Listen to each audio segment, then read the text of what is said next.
Hey, good morning everybody, it's Mike, and thanks for jumping on with me this morning. This is Go Out and List Month, right? Where we're focused on increasing our listing inventory this month because it's so important, because in this business, you list to last, right? Okay, so far this month, we've touched on for sale by owners, the strategy there. We've touched on geographic farming and the 5-part strategy there. We've covered expired listings and the mindset and strategies to be successful in that area.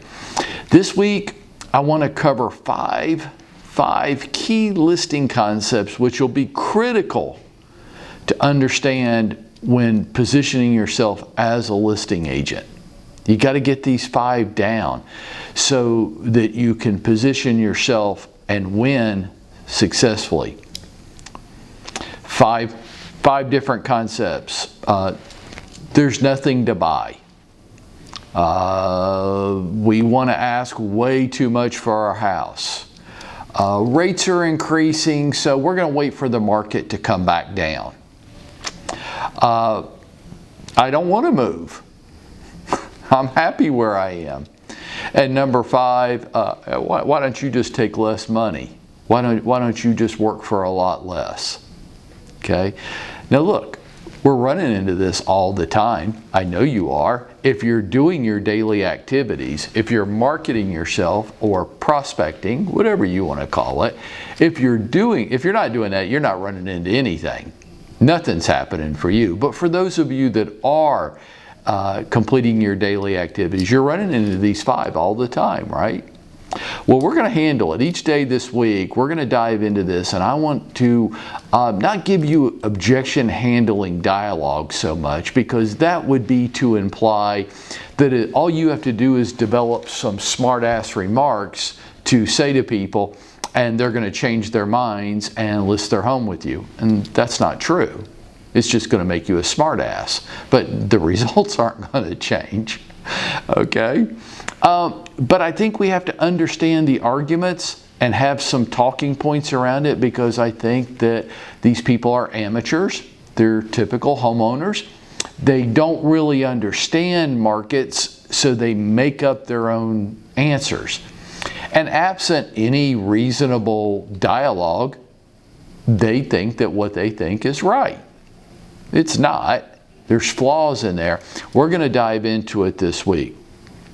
Let's take the first one.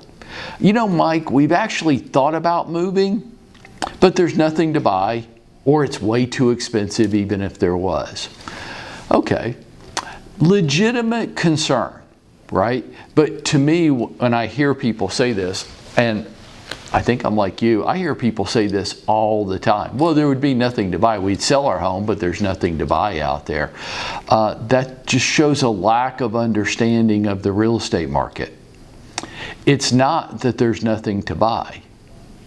Our listing inventory is off a little bit compared to years past, but not that much. Not enough to account for the dramatic availability of homes when you want to show, right? It doesn't account for that.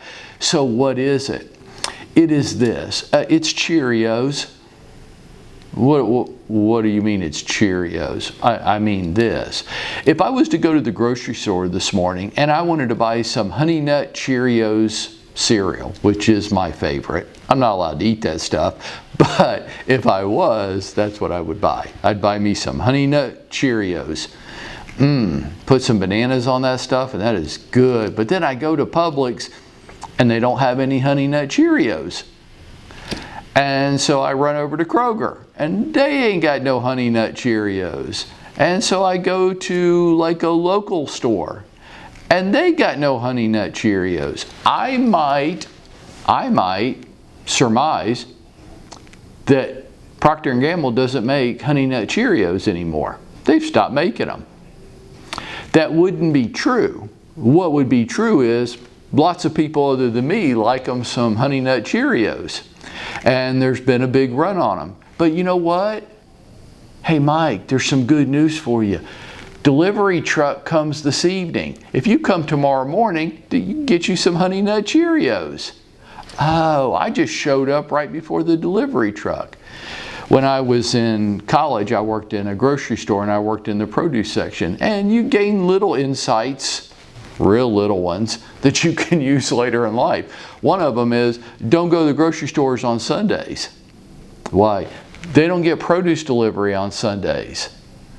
You have to learn where your grocery store gets their produce deliveries, their seafood deliveries, anything that's fresh.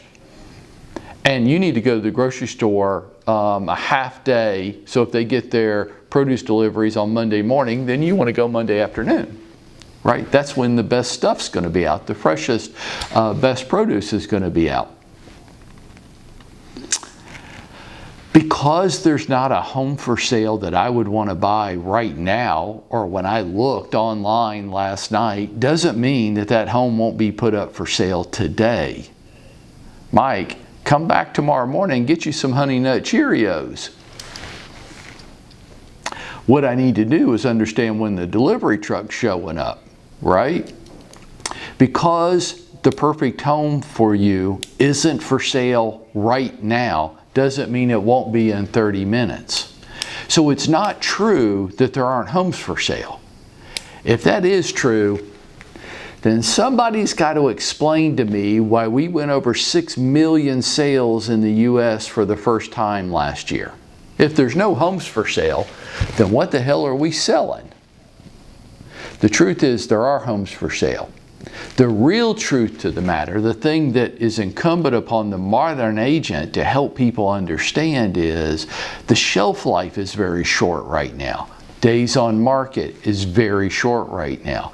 So when you see the home that you love, that's the perfect home for you and your family, there's one key concept here. You need to be prepared to act, which means we need to have your home up for sale. We need to remove this contingency. And guess what? I have a program that allows you to do that, that either converts you into a cash buyer or allows you to sell your home without moving. Because did you know that? Putting your home up for sale and moving aren't the same thing. Wow, well, if I put my home up for sale and somebody wants to buy it, I've got a number of different strategies that I can help you overcome that dilemma. Would you like to talk about them? And then I would run through them. I would run through my delayed closing strategy. I would run through a rent back strategy. I would run through a cash backed offer strategy. I would run through our easy sale program strategy. I'm the modern agent. You got a problem. I'm bringing solutions to it. And if I'm clever with my marketing, if I am, I might put all these solutions under an umbrella with a catchy little name on it and say something like this: because you have this problem, I have this solution, my supercalifragilisticexpialidocious. Say that fast on a Monday morning. Marketing program. And it is built with these solutions to help you with this problem. And people go, oh. See, I was interpreting that there weren't any homes for sale, that homes just aren't coming on the market. No, that's not true at all. Homes are coming on the market every hour. The perfect home for you might be coming for sale in the next 5 minutes. Now, whether you know about it or not, or whether you're prepared to act on it or not, that's a whole different question. But you misinterpreted the marketplace. It's not a supply side issue that we're facing today. It's a demand side issue. Because we have 10 million millennials turning 30 this year, household creation. Because Wall Street's gotten involved in residential real estate to such a large extent and own over 27,000 single-family homes in Metro Atlanta as long-term rentals. Because of population migration, people moving from other parts of the country, and they want to live in the Sunshine States. And because of COVID. COVID simply changed many of the cultural characteristics of our housing market, where people feel like they are more transitional than ever before. That I'm not tied to a location because of my job, that I might be able to live anywhere. So let's do. And Atlanta's an attractive destination spot. Because of all of these factors, demand, oh, well, let's throw interest rates, because you can say, well, they're way up to 5. 5, that's still crazy low.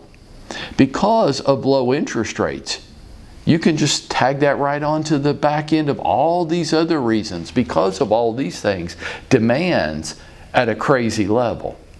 Supply's still there, but it's getting soaked up so fast. So I have this program that's built to help you navigate through this. And that's what the Modern Agent does.